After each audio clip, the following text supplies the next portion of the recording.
My name is Anastasia, and I was still holding the pie when my father told me not to come home again. It wasn't loud. It wasn't dramatic. That's what made it cut deeper. The pie was warm, still steaming faintly. Pumpkin, just how Mom liked it. Extra nutmeg. That weird half-teaspoon of maple syrup she swore made all the difference. I'd baked it the night before in my tiny Boston apartment, flour dusting my arms like snowfall, Ella Fitzgerald singing softly from my speaker because silence felt too heavy these days. 3 hours through fog so thick the world disappeared between taillights. I didn't stop for coffee. Didn't call ahead. Didn't text. I just drove. Because this was the one thing I never missed. Every year. Without fail. Even when we barely spoke. Even when Lisa rolled her eyes at my promotions. Even when Dad asked if I'd ever be happy with just one man instead of a career that made people nervous. I walked into the house with the pie in both hands like an offering. Mom was at the sink, drying dishes she hadn't washed yet. Lisa sat stiff-backed at the table, fingers wrapped around her coffee mug like it was the only thing keeping her upright. David stared at his phone like it held the last message he'd ever read. Dad stood by the doorway, coffee cup steaming in his grip, eyes already gone cold. "You're late," he said. I smiled. Traffic. And the fog. It was unreal. I set the pie down on the counter. The tin clicked against the granite. Just once. Like, heartbeat. We hadn't said grace. The turkey was still whole. The stuffing still bubbled in the dish. Mom saved for holidays. The one with the chip on the rim from when David dropped it as a kid.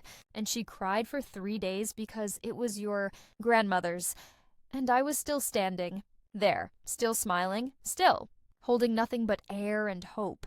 When he said, give back the $50,000, Anastasia, or don't bother coming home again. I blinked. Maybe? I misheard. Maybe the fog had seeped into my skull. Maybe the pie had gone bad. But no one laughed. No one moved. Lisa didn't look away. Mom didn't turn around. David didn't sigh. They all just waited for me to react, to cry, to deny, to beg. I looked at the pie as if it could explain why they were looking at me like I'd murdered their mother. "Excuse me?" Dad's jaw tightened. "Don't make this harder than it has to be." "What are you accusing me of?" Lisa spoke then. Voice clear. "Too clear, Mom's account. $50,000 vanished last month, right after you helped her set up online banking." My mouth opened. Nothing came out. I had helped her. We sat on the floor that Sunday afternoon. Her in her floral robe, me cross-legged beside her, laptop open between us. We wrote everything down, passwords, security questions, recovery email, phone number, all in her blue notebook, tucked in the drawer next to the cookie cutters. I even labeled each page for Anastasia, for Mom. 4 weeks ago? Now? Now I was the thief. You think I stole from her? I whispered. David finally looked up. Voice like gravel dragged across concrete. We didn't want to believe it, but the bank confirmed it.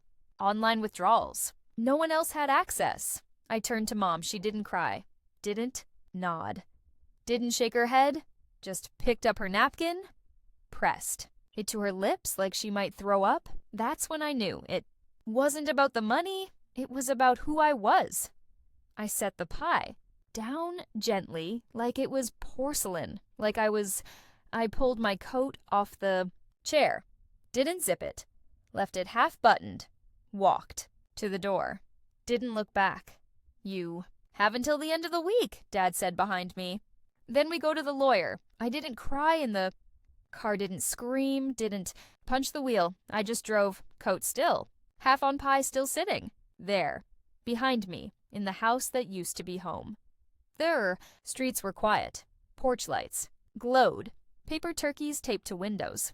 Somewhere, someone was laughing. Someone was eating pie with people who loved them. Checked into the roadside motel I always passed on the way into town. Never stopped. Never. Needed to. The clerk didn't ask why I needed a room on Thanksgiving. I was thankful for that. The room smelled like microwave. Popcorn and old carpet. I kicked off my boots. Sat on the edge of the bed. Hands shaking. 34. Years old, senior forensic accountant, trusted by Fortune. 500 companies to find hidden millions. And my own parents? They thought I stole $50,000 from my dying mother. The worst part? I wasn't surprised. Not really. There had been signs. Lisa rolling her eyes when Mom bragged about my promotion. Dad asking, "Don't you think it's time to settle down? You know, live a little?" Even last Christmas, when I offered to cover the roof repair, David muttered, "Trying to buy loyalty, Anastasia?" I thought they were joking. I thought we were still family. I lay back on the comforter, stared at the ceiling, replayed every tap, every login, every password reset. Had I missed something? Had someone else seen the notebook? The drawer was always unlocked. Lisa lived there sometimes. David had a key. I walked Mom through the setup, but I didn't steal. I didn't need it. I had more than them. All of them combined. Still, they believed it, believed I waited. For Mom to get sick, believed I used her fear of technology as cover, believed I'd become the monster they always whispered about when they thought I couldn't hear. My phone buzzed. "Lisa, we didn't want it to come to this, but you made it. Hard to trust you. No happy Thanksgiving? No hope you're okay, just that." As if I'd broken a vase, as if I owed them an apology. I turned it face down. At work, I untangle embezzlement schemes, shell companies, fake invoices. I've watched men in suits lie under oath while their children watch from the gallery. I know how fraud looks. And this wasn't desperation. This was design. Someone had planned this, waited for me to help. Mom go digital, used that moment as camouflage, made me the perfect scapegoat. Because who would suspect the golden child? Who would question the daughter who never asked for anything? Who would ever think the quiet ones were the ones stealing? I closed my eyes, and for the first time in years, I didn't pray. I plotted, tomorrow, I'm going back, not to beg, not to explain, to prove. Because money doesn't disappear. It gets redirected. And whoever benefits is the one who did it. I'll find them. I always do. But this time, I won't be the accountant. I'll be the case, and I won't walk away until they see me. Not as the thief, not as the prodigal, but as the truth. And the truth? It doesn't care how much you love someone. It only cares whether you're willing to face it. I slept with my laptop open, coffee gone cold, the folder on my desk, already gathering evidence. One name circled in red. Ink Lisa, another David, and beneath them, a single line I wrote myself. They didn't accuse me because they believed it. They accused me because they needed to. And now I'm going to show them what happens when the girl who always gave everything stops giving and starts investigating. I didn't sleep. Not really. I sat in that motel room until the neon sign outside flickered off at 3 a.m., and the silence became so thick I could hear my own heartbeat echo in my ears like a metronome counting down to something inevitable. The laptop glowed on the desk. The folder was open. And I had just one thing left to do. I clicked the link. Theo sent me, Greenwell Mutual, October 10th, 1:13 p.m. The video loaded slowly, grainy, yellow-tinted, the kind of footage banks keep for 5 years and then delete without a second thought. A woman walked in. Young, late 20s, blonde ponytail tucked under a gray hoodie, large sunglasses, the kind you wear not because it's sunny, but because you don't want to be recognized. She moved nervously, glanced over her shoulder, adjusted the strap of her purse like she'd done it 100 times before. She stepped up to the counter, told the teller her name. Eleanor Whitmore. My mother's name. The teller smiled. "Mrs. Whitmore, good to see you again. How's the arthritis?" The woman nodded. "Better, thank you." Then she pulled out a folded piece of paper. Not a check, not a card. Her driver's license. Mom's license. The one with the faded photo from last year. Hair thinner, eyes softer, lips chapped from chemotherapy, and beside it, a handwritten withdrawal slip, filled out in neat, careful handwriting. Withdrawal, $20,000. Account, Eleanor Whitmore. Signature, Eleanor Whitmore. The teller scanned the ID, verified the signature, asked if she wanted cash or a cashier's check. Cash? In. 20s, stacked into a brown paper bag. The woman it didn't count it, didn't smile, just turned, walked out. And as she passed the security camera, she lifted her hand, pulled down her mask, just enough for a second. Just long enough, I leaned forward. Breath stopped. Fingers trembled. It was Lisa, not a look-alike, not a stranger, da Lisa. My sister, the same girl who used to steal my socks and wear them to school because she said they smelled like me. The same girl who cried when our dog died and begged Mom to let her bury him in the backyard. The same girl who held my hand the night Dad lost his job and whispered, "We'll fix this, together." Now, she was standing in front of a bank teller, pretending to be our dying mother, signing her name like it was hers, taking $20,000, and walking away like she hadn't just stolen the last thing Mom had left. I clicked pause, stared at her face. Frozen. That smirk in the corner of her mouth, that tiny twitch near her eye, the one she always made when she lied. I remembered it from high school, when she told me she hadn't broken my favorite vase, when she said she didn't know why the teacher found my essay on her laptop, when she swore she didn't tell Dad about my promotion. I zoomed in, clicked play again. This time, I watched her hands, not her face, her fingers. They were shaking, but not from fear, from excitement, like she was playing a game, and she was winning. I closed my eyes, let out a breath I didn't know I was holding, then I opened the next file. October 15th, 10:47 a.m. This one was different. No hoodie, no sunglasses, no disguise, just David in a navy sweater, smiling like he was picking up groceries. He walked in like he owned the place, greeted the teller by name. "Hey, Linda, how's your boy doing? Still playing baseball?" Linda laughed. "He hit a home run yesterday." David grinned. Knew he had it in him. He handed over the same form. Same ID, same signature, same $15,000 in cash. He didn't even glance around, didn't look nervous, didn't hesitate. He signed like he was autographing a jersey. And when he took the bag, he didn't rush. He didn't hurry. He turned, looked straight into the camera, and winked just once, like he knew someone was watching, like he knew I would find it. I slammed my fist on the desk. The coffee mug jumped. Cooled liquid sloshed onto the keyboard. I didn't care. I stared at the screen. Winked back. At him. At them. At the entire lie they built around me. Then I clicked the third video. October 20th. 1:02 p.m. Lisa again. Same hoodie, different sunglasses, same posture, same fidgeting fingers, same fake ID, same signature, $15,000 more.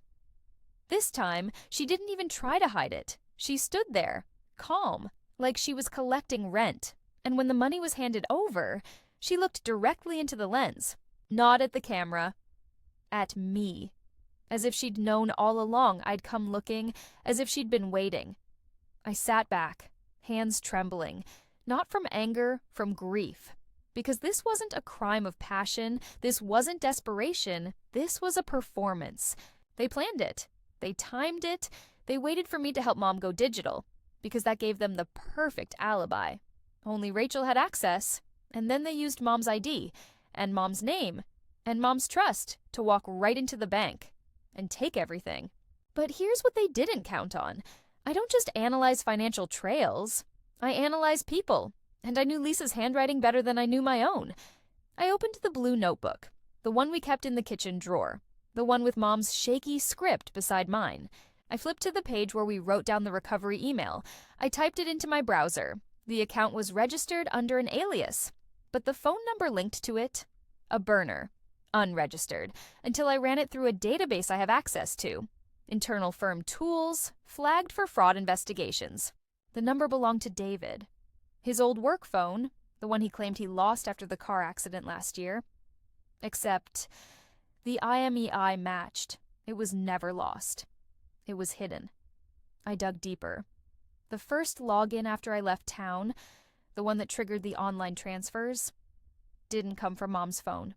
It came from a tablet connected to the home Wi-Fi.IP address traced back to the device Lisa used to stream Netflix every night. And the password reset sent to an email no one else knew about. I searched the domain, registered 6 months ago, with a credit card tied to Lisa's maiden name, the one she used when she got married, and then changed back after the divorce, the one she thought I forgot. I printed everything, every timestamp, every signature, every IP log, every lie. I laid them out on the motel desk like evidence in a trial. And then I did something I haven't done since I was 12. I called Mom, not to explain, not to beg, just to ask. Mom, did you ever give Lisa your ID? Silence. So long, I thought the call dropped. Then, I didn't think she'd use it. Her voice cracked, like glass breaking. She said she needed it to help me with the doctor's paperwork. Which doctor? The oncology center, 2 weeks before you came over. She stayed overnight, said I was too tired to drive home. I froze. I remembered that night. I'd texted Mom. How are you feeling? She replied, Lisa's here. She's such a good daughter. I thought it was sweet. I didn't realize she was already stealing, and Mom knew. She knew Lisa was taking her things. Her pills, her insurance cards, her wallet, her identity, and she didn't stop her because she loved her, because Lisa cried, because Lisa said, I just need to get my life together, Mom. Please, just this once. And Mom believed her. Again, and again, and again, until the day I showed up with the pie, and suddenly, I was the villain. Because it was easier to blame the daughter who left than admit the one who stayed was the thief. I closed my eyes, and for the first time in my life, I didn't feel angry. I felt empty, like someone had taken my lungs and left me breathing air that didn't belong to me. I packed the folder. Black leather. Slim. Professional. The kind I use for courtrooms. I didn't sleep. I drove back. Monday afternoon, sunlight slanting golden between the trees. The kind of light that used to make the house feel like heaven. Not today. The driveway was full. David's SUV, Lisa's compact, Mom's old sedan. No guests, just family. I parked at the curb, sat hands resting on the folder, the one that held every lie, every signature, every moment they chose to destroy me instead of facing each other. I took a breath, opened the door, walked up the porch steps, and let myself in. The house smelled like chicken broth and rosemary. The kitchen lights were on. I heard the low murmur of conversation. A laugh? Not mine. Lisa was perched on the counter, legs swinging like she was 13 again. David leaned against the fridge, arms crossed, expression unreadable. Mom stood by the sink, drying dishes with slow, practiced movements. Dad stirred something on the stove. They looked up as I entered. Everything stopped. Nobody moved. Nobody spoke. I walked past them to the island, where we used to roll out cookie dough, where Mom taught me how to pinch the edges of pies. I placed the folder down, softly, like a body laying itself to rest. Then I opened it. You believed I stole from Mom, I said, voice quiet, steady, hollow. Let me show you what really happened. I pulled out the first photo. Lisa in sunglasses, leaning over the teller's counter, signing Mom's name, October 10th. $20,000, not online, not me. No one moved, not even Lisa. I laid down the second, David, in his navy sweater, smiling at the teller, handing over Mom's ID. October 15th, $15,000, he winked at the camera. I didn't say anything, just let the image hang in the air, like a ghost. Then the third. Lisa again, same hoodie, same arrogance, same signature, $15,000. I slid out the teller slips, printed in color, the signatures. I matched them side by side. Lisa's from the note on the fridge, need milk. Don't forget the almond butter. Well, I'd seen that handwriting 1,000 times. I'd kissed that paper when I left for college. I'd kept it in my wallet for 10 years. Now, I pressed it against the bank slip. Identical. The curves, the angle of the T, the way she hooked the Y. The same damn handwriting. I looked at Lisa. She didn't blink. Her fingers tightened around her mug. Her lip trembled, but she didn't speak. I turned to David. "You knew," I said. He didn't deny it, just looked at the floor, like if he stared hard enough, the truth might disappear. I laid down the metadata, the Wi-Fi logs, the IP address, the recovery email, the phone number. "Mom's account was accessed from your tablet, Lisa," I said. "The OTP was sent to David's phone. You set it up while she slept, while she was still recovering from surgery. You didn't wait for her to die." I paused, my voice cracked. "Just once. But you did wait for her to get sick." Mom finally moved. Slowly, like her bones were made of glass. She stepped forward, reached for the documents. Her hands shook. She touched Lisa's signature, then mine, then David's. She didn't cry, she didn't scream, she just stared at the paper, at the truth, at the people she raised, at the daughter she thought she lost. And then she whispered, "I didn't know." Her voice broke. "I didn't know they were doing it." I looked at her, really looked. Her eyes were red, not from crying, from exhaustion, from carrying this secret alone, from loving 2 children who stole from her and blaming the one who never took a single penny. She looked up, at me, and for the first time in years, she saw me. Not as the successful one, not as the cold one, not as the problem, but as the daughter who came home with a pie and the truth. Lisa finally spoke. Her voice was thin, broken. "You always got everything," she whispered. "The job, the praise, the respect.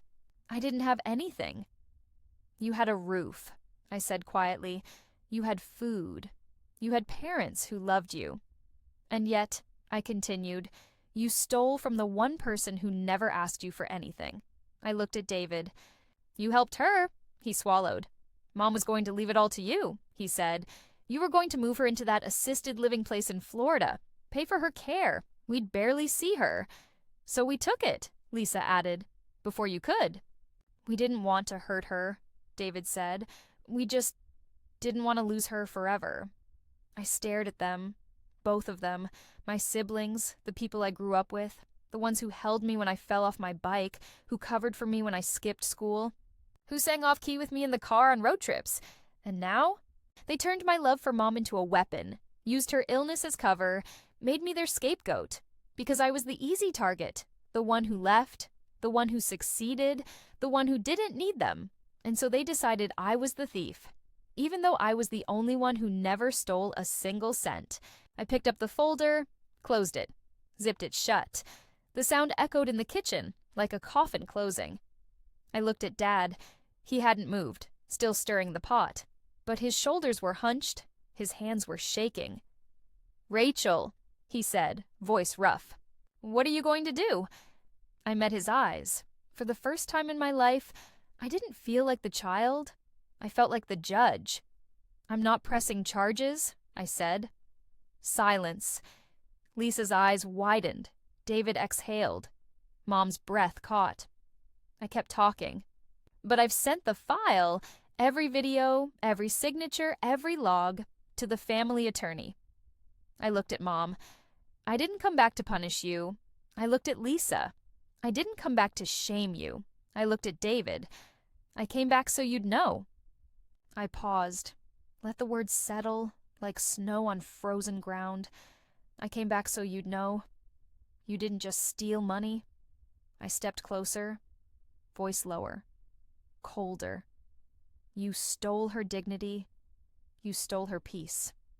You stole the last days she had left and replaced them with lies." I turned toward the door. I didn't look back. I didn't need to. I knew they'd see me in the mirror tomorrow and every day after. I reached for the doorknob. Then, "Rachel," Mom's voice. Small, trembling. I stopped. Didn't turn, just waited. "I didn't know," she whispered again. I didn't know. I closed my eyes, let the silence stretch. Then I spoke. I know.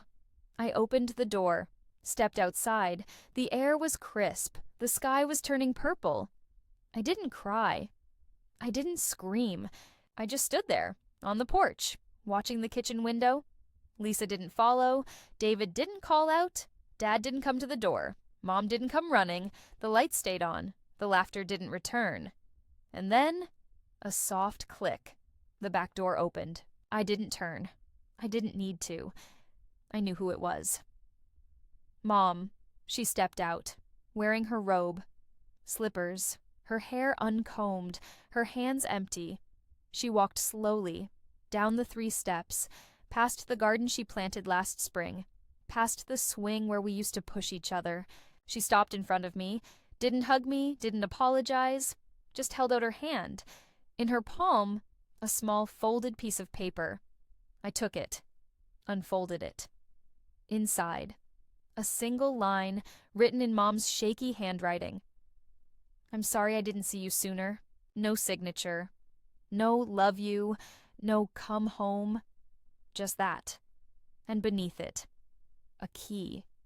The key to her safe deposit box. At Greenwell Mutual. I looked at her. She didn't meet my eyes. She just whispered, "There's something." I didn't tell anyone. I waited. She swallowed. I put the rest of the money in that box. I blinked. What? She nodded. A month ago, after Lisa started asking questions about the account, I knew something was wrong. She wiped her cheek with the back of her hand. I didn't want to believe it was her, but I couldn't risk it. I took the remaining $87,000. I withdrew it in cash. I hid it in the box. I didn't tell you because I was scared. She looked up. For the first time in years, her eyes locked with mine. Not as a mother, not as a victim, but as a woman who finally chose her daughter. I didn't want to lose you too. I stared at the key, at the paper, at the woman who spent her whole life giving everything and never once asked for anything in return. I didn't speak. I just wrapped my arms around her, held her, like I'd been waiting to do since I was 10. And she held me back, like she'd been waiting her whole life to let go. We stood there, on the porch, under the fading light. Neither of us cried, but the air between us, it cracked open, like ice breaking after winter. I took the key, put it in my pocket, then I turned, walked to my car, got in, started the engine, didn't look back. I drove to Greenwell Mutual, closed at 4 p.m. It was 5:17. The security guard was locking up. I showed him my ID, showed him the key, showed him the letter from the attorney. He hesitated. Then he sighed. "Miss Whitmore, you're the daughter, right?" I nodded. He unlocked the vault, led me inside, opened the box. Inside, 8 stacks of cash. $87,000 all in 20s, wrapped in rubber bands, each one labeled, in Mom's handwriting, for Anastasia. When you're ready, I sat on the floor of the vault. Just me, and the money, and the truth. I didn't touch it. Not yet. I just sat and cried. Not for the money, not for the betrayal, but for the fact that somewhere, deep inside all of it, Mom still loved me, more than she feared losing me. I drove home that night. Didn't go back to the motel, didn't go to Boston. I went to the house. The real one. The one with the creaky stairs and the crooked picture frames and the smell of cinnamon still clinging to the curtains. I unpacked my suitcase, set the folder on the bookshelf next to the photo of us, me, Lisa, and David. Age 6, 8, 10. Me as the scarecrow. Lisa with tinfoil wings. David covered in red paint. We were smiling. None of us knew what was coming. I took the $87,000, put half of it in a new account, in Mom's name. The other half, I wired it to a nonprofit, Financial Protection for Elderly Women, founded by me, called the Anastasia Project. It doesn't just expose fraud, it teaches women how to protect themselves, how to recognize the signs, How to say no when someone they love asks for too much. I started teaching classes every Saturday. At the community college, old ladies come in, wearing cardigans, carrying purses like armor. One of them came up to me last week. She held my hand, said, "I wish I had a daughter like you." I smiled, didn't correct her, because I didn't have one anymore. But I had this. I had the truth. I had the money. I had the name. I had the legacy. I still keep the folder. Not in my office. Not on my desk. Under the bookshelf. Next to the tax returns and the mortgage. I haven't opened it since that night. I don't need to. The facts haven't changed, and neither have I. I still bake pumpkin pie every Thanksgiving. Extra nutmeg, half teaspoon of maple syrup. I drive 3 hours through the fog. I bring it to the nursing home. Mom's room. She doesn't say much anymore. Dementia. But sometimes when I sit beside her, she looks at me and whispers, "Anastasia?" I lean in. "Yes, Mom." She smiles, small, weak, but real. And she says, "I'm glad you came home." And for the first time in years, I believe her. I don't need their forgiveness. I don't need their love. I don't need to be their golden child. I just need to be mine. And I am. I always was. I just had to survive them to remember it. I still keep the pie tin, the one I brought that night. It sits on my counter now, empty, waiting for next year. Maybe I'll bring it again. Maybe I won't. Either way, I won't be holding it alone. I'll be holding the truth. And that's heavier and truer and worth more than any inheritance.